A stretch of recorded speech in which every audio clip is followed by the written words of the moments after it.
राधे राधे, जय श्री कृष्णा। मैं सीमा सिंह बड़ों को चरण स्पर्श, छोटों को प्यार और बराबर वालों को नमस्कार करती हूँ। आज हम कार्तिक मास का 12वां अध्याय सुनेंगे। इस अध्याय में हम रमा एकादशी का महात्म्य और रमा एकादशी की व्रत कथा, साथ ही गीता का 11वां अध्याय सुनेंगे।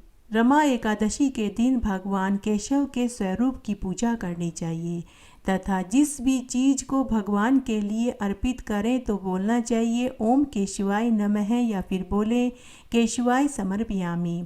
साथ ही आज के दिन गीता के 11वें अध्याय को जरूर सुनना चाहिए।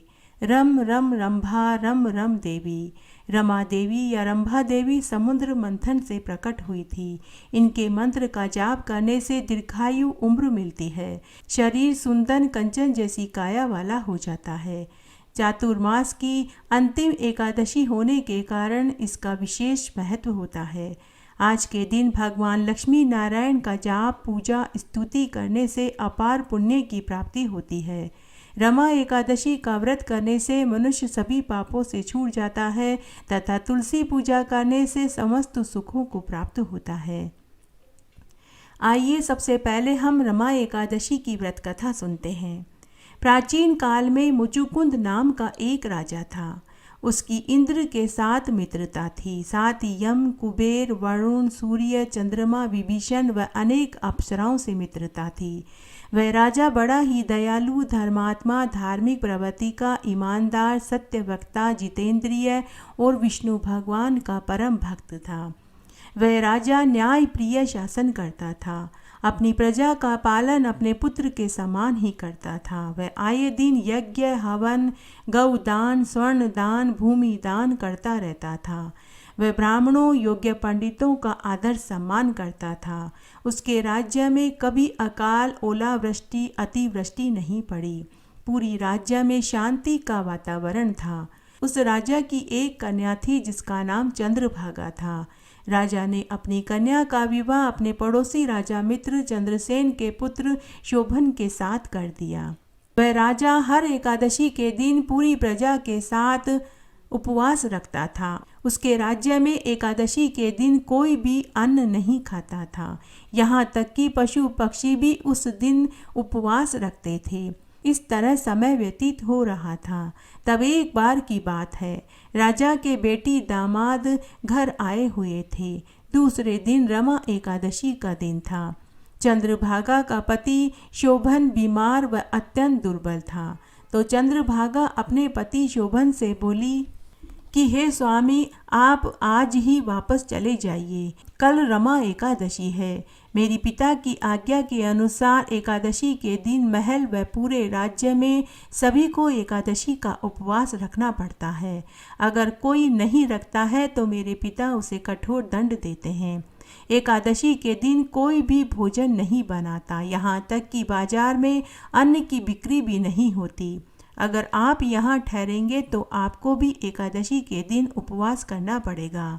तभी राजा के पहरेदारों ने राजा की आज्ञा अनुसार पूरी नगरी में ये ढिंडोरा पिटवा दिया कि कल रमा एकादशी है, कोई भी कल अन्न का भोजन न करे और न ही कोई अन्न की बिक्री करे। सभी को उपवास करना होगा। जब शोभन ने यह सुना तो उसने अपनी पत्नी चंद्रभागा से कहा कि हे प्रिय, अब मैं क्या करूं? मैं बहुत बीमार और दुर्बल हूँ। मुझसे भूख सहन नहीं होगी। अगर मैं एक दिन भी बिना अन्न जल के रहा तो निश्चय ही मेरी मृत्यु हो जाएगी। तुम कोई उपाय बताओ जिससे कि मेरे प्राण बच सके। इस पर चंद्रभागा बोली कि हे प्राणनाथ, मेरे पिता के राज्य में एकादशी के दिन कोई भी भोजन नहीं करता। यहाँ तक कि हाथी, घोड़ा, ऊंट आदि भी तृण अन्न जल ग्रहण नहीं करते। फिर यहाँ मनुष्य कैसे भोजन कर सकते हैं? यदि आप भोजन करना चाहते हैं तो आप यहाँ से किसी अन्यत्र स्थान पर चले जाइए, क्योंकि यदि आप इसी स्थान पर रहेंगे तो आपको एकादशी का उपवास अवश्य करना पड़ेगा। इस पर शोभन ने कहा कि हे प्रिय, तुम्हारा कहना बिल्कुल उत्तम है। मैं अवश्य ही इस व्रत को करूँगा। उसके बाद मेरे भाग्य में जो लिखा होगा वह तो होकर ही रहेगा। इस पर शोभन ने भी पूरे विधि विधान के साथ रमा एकादशी का उपवास किया, लेकिन दोपहर के बाद ही उसे भूख प्यास सताने लगी। तब वह विष्णु भगवान के नाम का जाप करने में लग गया। जब सूर्य नारायण भगवान अस्त हो गए तो राजा रानी, चंद्रभागा व पूरी प्रजा रात्रि जागरण करके भजन कीर्तन नृत्य का आनंद सुख ले रहे थे। लेकिन शोभन शारीरिक पीड़ा, भूख प्यास की पीड़ा से दुखदायी समय गुजार रहा था। तब प्रातःकाल होते ही शोभन के प्राण निकल गए। तब विष्णुदूत देव विमान लेकर आए और उसे स्वर्ग का सुख भोगने के लिए स्वर्ग में लेकर चले गए। रमा एकादशी के व्रत के प्रताप से शोभन ने दिव्य देह धारण कर ली और दिव्य अलौकिक वस्त्र और आभूषण पहनकर देवदूतों के साथ स्वर्ग में चला गया।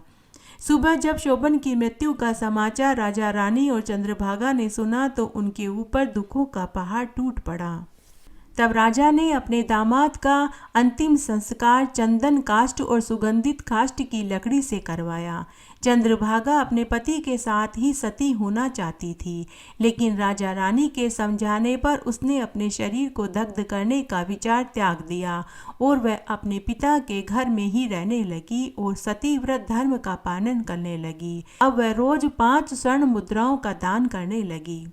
रमा एकादशी के व्रत के प्रताप से शोभन मंदराचल पर्वत पर एक सुंदर स्वर्ण के खंभों से सुशोभित महल में रहने लगा। उसके राज्य का नाम देवपुर कहलाने लगा। उसका महल रत्न, स्वर्ण, हीरे, मोती से सुशोभित था। शोभन के ऊपर छत्र, चवर, सुंदर सुंदर अप्सराएं, गंधर्व, किन्नर ढुलाने लगे और उसकी सेवा में हर क्षण हाजिर रहने लगे। वह रत्नों से जड़ित सिंहासन पर विराजमान रहता था। अनेक अप्सराएं उसका मन बहलाने के लिए नृत्य, गान आदि करती थी। उसका वह लोक किसी दूसरे इंद्र के समान ही था। तब एक दिन मुचुकुंद नगर में रहने वाला एक सोम शर्मा नाम का ब्राह्मण तीर्थ यात्रा करते करते उधर से गुजरा। तब उस सोम शर्मा ब्राह्मण ने अपने राजा के जमाई को देखा तो वह उसके निकट गया। राजा शोभन ब्राह्मण को देखकर आसन से उठ खड़ा हुआ। तब उसने अपने ससुर और अपनी स्त्री चंद्रभागा की कुशल क्षेम पूछने लगा।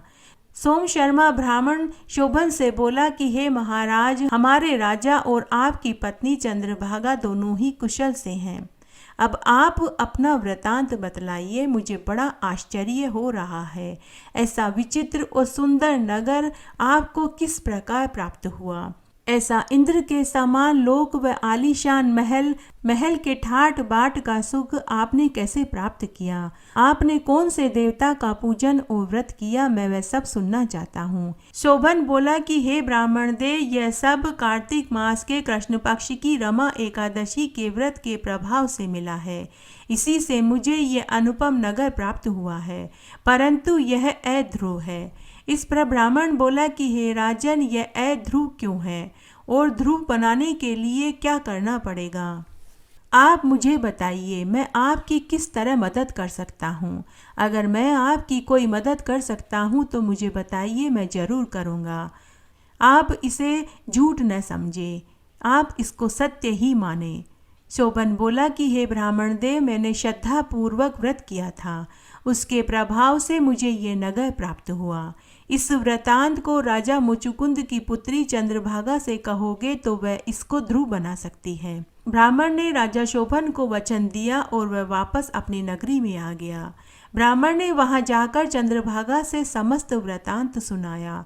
इस पर राजकन्या चंद्रभागा बोली कि हे ब्राह्मण देव, आप मुझे उस नगर में लेकर के चलिए। मैं अपने पति को और उनके सुख को देखना चाहती हूँ। मैं अपने एकादशी व्रत के प्रभाव से उस नगर को ध्रुव बना दूंगी। चंद्रभागा के वचनों को सुनकर वह सोम शर्मा ब्राह्मण उसको मंदराचल पर्वत के पास वामदेव के आश्रम में लेकर के गया। वामदेव को उसने पूरी कथा सुनाई। वामदेव ने कथा सुनकर चंद्रभागा का मंत्रों से अभिषेक किया।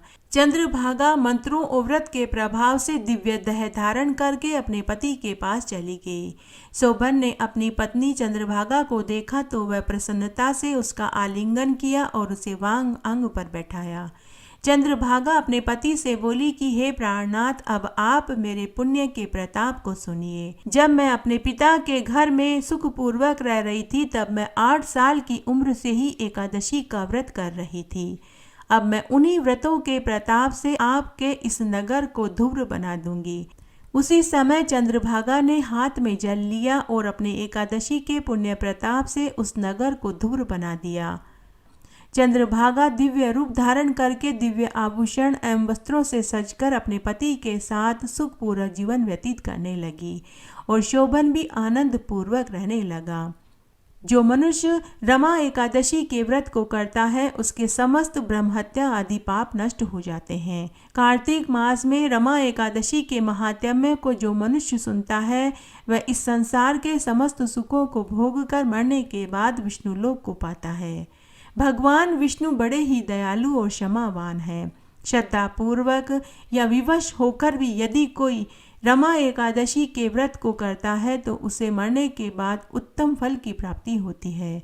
उसके जीवन भर के समस्त पापों को भगवान विष्णु ढो डालते हैं।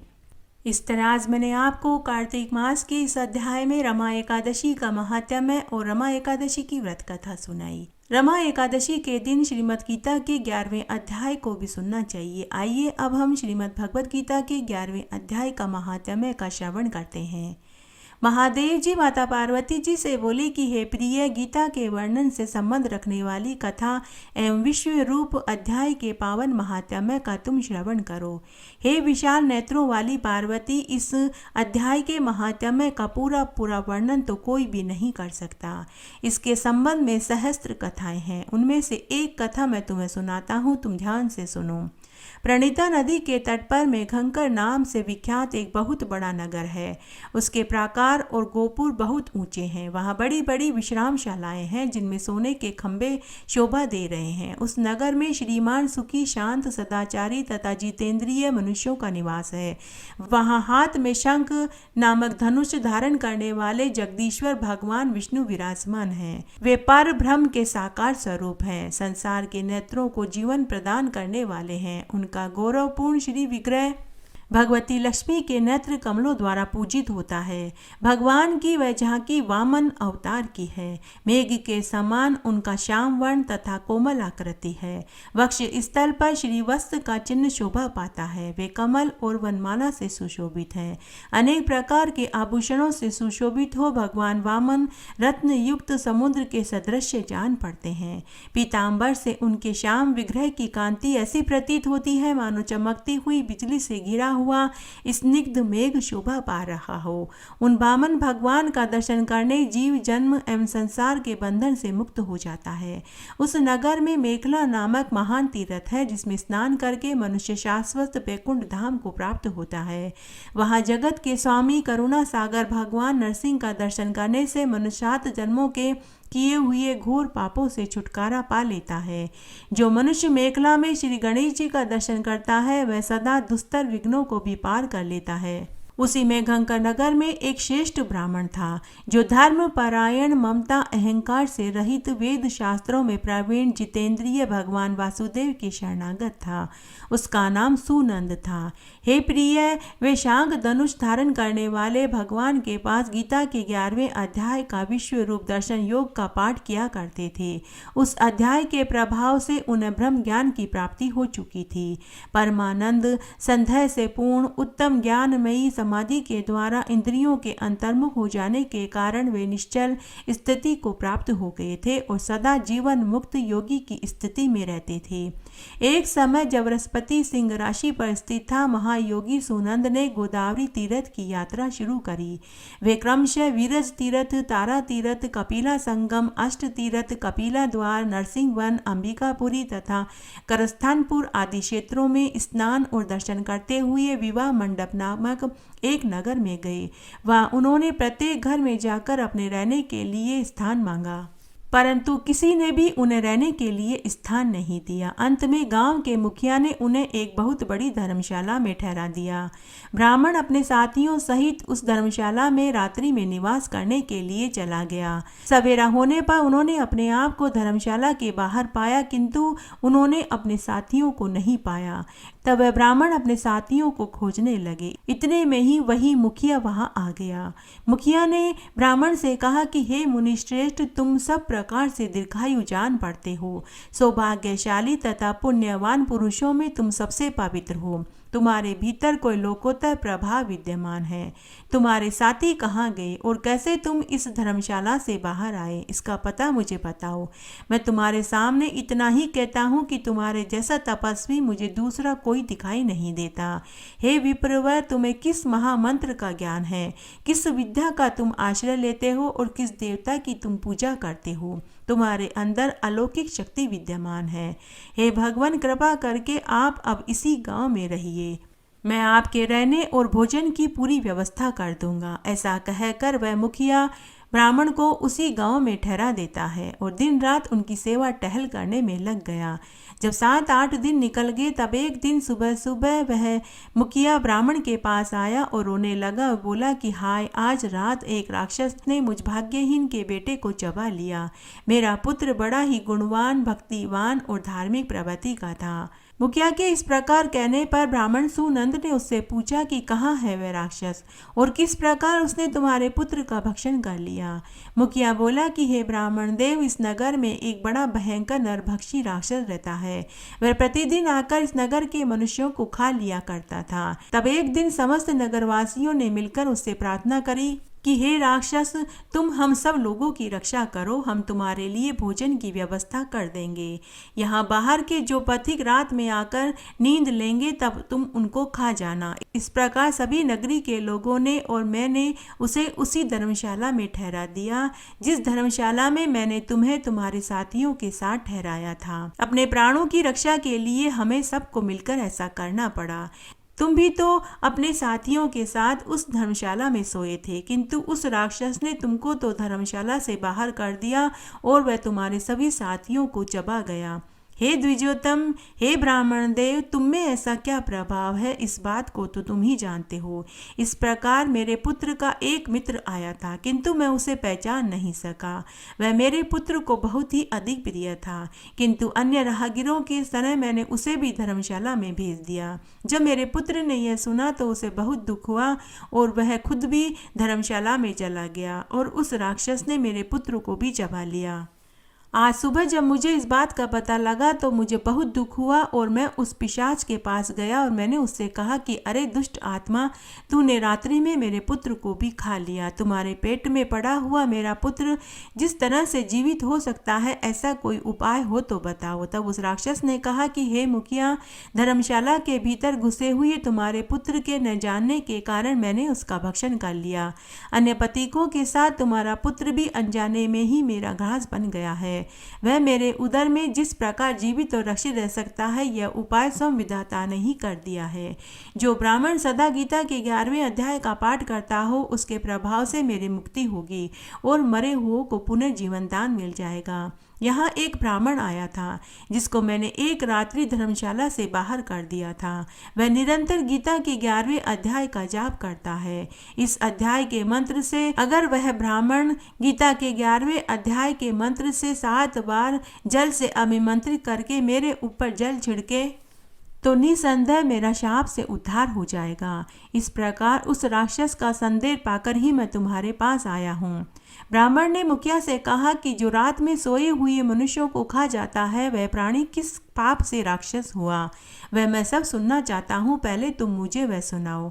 तब मुखिया ने कहा कि हे ब्राह्मण, पहले इस गांव में एक किसान ब्राह्मण रहता था। एक दिन वह अगहनी के खेत की क्यारियों की रक्षा कर रहा था। वहां से थोड़ी ही दूर पर एक बहुत बड़ा गिद्ध किसी राही को मार कर खा रहा था। उसी समय एक तपस्वी कहीं से वहां आ निकला, जो उस राही को बचाने के लिए दूर से ही दया दिखाता हुआ आ रहा था। गिद्ध उस राही को खाकर आकाश में उड़ गया। तब तपस्वी ने नाराज होकर उस किसान से कहा कि अरे ओ दुष्ट हलवाई, तुझे धिक्कार है। तू बड़ा ही कठोर और निर्दयी दिल का है। दूसरे की रक्षा से मुंह मोड़कर केवल पेट पालने के धंधे में लगा हुआ है। तेरा जीवन नष्ट प्राय है। अरे ओ चोर, ढाढ़ वाले जीव, सर्प, शत्रु, अग्नि, विष, जल, गिद्ध, राक्षस, भूत, वेताल आदि के द्वारा घायल हुए मनुष्यों की शक्ति होते हुए भी उपेक्षा करता है, वह उनके वध का फल पाता है। जो शक्तिशाली होकर भी चोर आदि के चंगुल में फंसे हुए ब्राह्मण को छुड़ाने की चेष्टा नहीं करता, वह घोर नरक को पाता है और भेड़िए के योनि में जन्म लेता है। जो वन में मारे हुए गृध्र व्याघ्र की दृष्टि में पड़े हुए जीवन की रक्षा के लिए छोड़ो छोड़ो की पुकार करता है, वह परम गति को प्राप्त होता है। जो मनुष्य गाय की रक्षा के लिए व्याघ्र, भील तथा दुष्ट राजाओं के हाथ से मारे जाते हैं, वे भगवान विष्णु के परम पद को पाते हैं, जो योगियों के लिए भी दुर्लभ है। सहस्त्र अश्वमेघ यज्ञ, 100 वाजपेयी यज्ञ मिलकर शरणागत रक्षा की 16वीं कला के बराबर भी नहीं है। दीन और भयभीत जीव की उपेक्षा करने से पुण्यवान पुरुष भी समय आने पर कुंभीपाक नामक नरक में डाले जाते हैं। अरे दुष्ट, गिद्ध के द्वारा खाए जाते हुए राहगीर को देखकर भी तूने उसे बचाया नहीं, तूने उसकी रक्षा नहीं करी, इसलिए तू निर्दयी जान पड़ता है। अब मैं तुझे शाप देता हूँ कि तू जा, राक्षस हो जा। तब वह किसान गिड़गिड़ाते हुए उस महात्मा से बोला कि हे महात्मन, मैं यहाँ उपस्थित अवश्य था, किंतु मेरे नेत्र बहुत देर से खेत की रक्षा में लगे हुए थे, अतः मुझे गिद्ध के द्वारा मारे जाते हुए उस राहगीर का पता नहीं चला। अगर मुझे पता होता तो मैं उन्हें अवश्य बचाता। अतः आप मुझ पर दया करें और मुझे इस शाप से छुटकारा देवें। तब वह महात्मा बोला कि मेरे दिए हुए शाप को मैं वापस नहीं ले सकता, लेकिन मैं तुम्हें इसके मुक्ति का उपाय बता सकता हूँ। जो प्रतिदिन गीता के 11वें अध्याय का जाप करता है, उस व्यक्ति के द्वारा अभिमंत्रित जल जब तुम्हारे मस्तक पर पड़ेगा तो उसी समय तुम्हें इस शाप से छुटकारा मिल जाएगा। यह कहकर तपस्वी ब्राह्मण वहां से चला गया और वह किसान राक्षस हो गया। अतः हे ब्राह्मण देव, हे द्विज श्रेष्ठ, अब आप मेरे साथ चलिए और गीता के 11वें अध्याय से जल को अभिमंत्रित करके उस राक्षस के मस्तक पर छिड़क दीजिए, ताकि उसे मुक्ति मिले और मेरा पुत्र जीवित हो जाए। मुखिया की प्रार्थना सुनकर ब्राह्मण का हृदय करुणा से भर गया। वह बोला, बहुत अच्छा, चलो तुम मुझे उस राक्षस के निकट लेकर के चलो। तब मुखिया उस ब्राह्मण को लेकर राक्षस के निकट गया। तब ब्राह्मण देव ने विश्व रूप दर्शन नामक 11वें अध्याय से जल को अभिमंत्रित करके उस राक्षस के मस्तक पर डाल दिया। गीता के 11वें अध्याय के प्रभाव से वह राक्षस शाप से मुक्त हो गया और उसने राक्षस देह का परित्याग करके चतुर्भुज रूप धारण कर लिया। उसने जिन सहस्त्र पथिकों का भक्षण किया था, वे भी शंख, चक्र, गदा धारण किए हुए चतुर्भुज रूप के हो गए। उसके बाद वे सभी एक विमान में आरूढ़ हुए। इतने में ही मुखिया ने राक्षस से कहा कि अरे निशाचर, इनमें से मेरा कौन सा पुत्र है, उसे तुम मुझे दिखाओ। उसके ऐसा कहने पर दिव्य बुद्धि वाले राक्षस ने कहा कि यह जो तमाल के समान श्याम, 4 भुजाधारी, माणिक्य में मुकुट से सुशोभित तथा दिव्य मणियों के बने हुए कुंडलों से अलंकृत हार पहनने के कारण जिसके कंधे मनोहर प्रतीत हो रहे हैं, जो सोने के भुजबंदों से विभूषित है, कमल के समान नेत्र वाला है, स्निग्ध तथा हाथ में कमल लिए हुए है, दिव्य विमान पर बैठकर जो देवत्व को प्राप्त हो चुका है, इन्हीं को तुम अपना पुत्र समझो। यह सुनकर मुखिया ने उसी रूप में अपने पुत्र को देखा और उसे घर ले जाना चाहा। यह देखकर उसका पुत्र हंसने लगा और बोला कि हे मुखिया, कई बार तुम भी मेरे पुत्र हो चुके हो। पहले मैं तुम्हारा पुत्र था, किंतु अब मैं देवता हो गया हूँ। इन ब्राह्मण देवता के प्रसाद से बैकुंठ धाम को जाऊंगा। देखो, यह निशाचर भी चतुर्भुज रूप का हो गया है। 11वें अध्याय के महात्म्य से यह सब लोगों के समान विष्णु धाम को जा रहा है। अतः तुम भी इन ब्राह्मण देव से गीता के 11वें अध्याय का अध्ययन करो और निरंतर उसका जाप करते रहो। इसमें संदेह नहीं कि तुम्हारी भी ऐसी ही उत्तम गति होगी। हे तात, मनुष्यों के लिए साधु पुरुषों का संग सर्वदा दुर्लभ है, वह भी इस समय तुम्हें प्राप्त हुआ है। अतः आप अभिष्ट सिद्ध करो। धन, भोग, दान, यज्ञ, तपस्या, पूर्व कर्मों से क्या लेना देना है। विश्व रूप अध्याय के पाठ से ही परम कल्याण की प्राप्ति होती है। पूर्णानंद संधो स्वरूप श्री कृष्ण नामक ब्रह्म के मुख से कुरुक्षेत्र में अपने मित्र अर्जुन के प्रति जो अमृत में उपदेश निकला था वही श्री विष्णु का परम सात्विक रूप है। तुम उसी का चिंतन करो। वह मोक्ष के लिए प्रसिद्ध रसायन है। संसार भय से डरे हुए मनुष्यों की आदि व्याधि का विनाशक तथा अनेक जन्म के दुखों का नाश करने वाला है। मैं उसके सिवा दूसरे किसी साधन को ऐसा नहीं मानता, अतः उसी का तुम अभ्यास करो। महादेव जी आगे बोले कि ऐसा कहकर वह सबके साथ श्री विष्णु के परम धाम को चला गया। तब मुखिया ने भी ब्राह्मण के मुख से गीता के 11वें अध्याय को सुना। फिर वे दोनों भी गीता के 11वें अध्याय के महात्म्य से विष्णु धाम को चले गए। हे पार्वती, इस प्रकार मैंने तुम्हें गीता के 11वें अध्याय के महात्म्य को सुनाया। इसके श्रवण मात्र से महान पातकों का विनाश हो जाता है। इस तरह आज मैंने आपको कार्तिक मास के इस 12वें अध्याय में रमा एकादशी का महात्म्य, व्रत कथा और गीता के 11वें अध्याय का महात्म्य सुनाया। मेरे साथ बने रहने के लिए आपका धन्यवाद। आगे आने वाले कार्तिक मास के अध्याय के लिए भी इसी तरह मेरे साथ बने रहें। धन्यवाद।